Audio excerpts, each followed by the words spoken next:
سبق واتكلمنا عن كلمات الاستفهام. النهاردة هنتكلم عن كلمات استفهام مشتقة من هاو أو بتبدأ بهاو.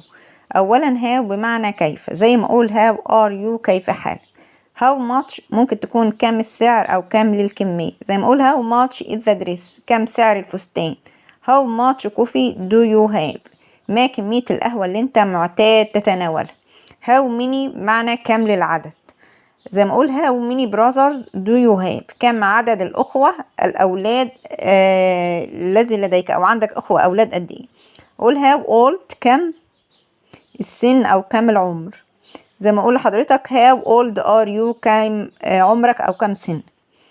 how long ديت برضو ممكن أقول ما المدة أو كم المدة، أو أقول كم الطول، بس الطول هنا هيكون أفقي.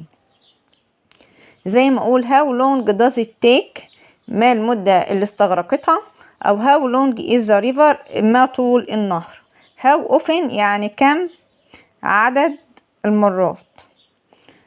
اقول how often do you go to the gym يعني كم عدد المرات اللي انت بتذهب فيها للجيم.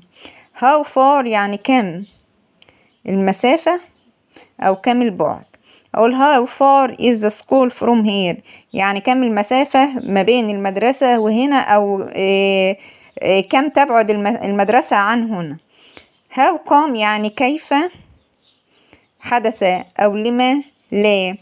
اقول how come you didn't call me لما لم تتصل بي، او ليه ما اتصلتش بي.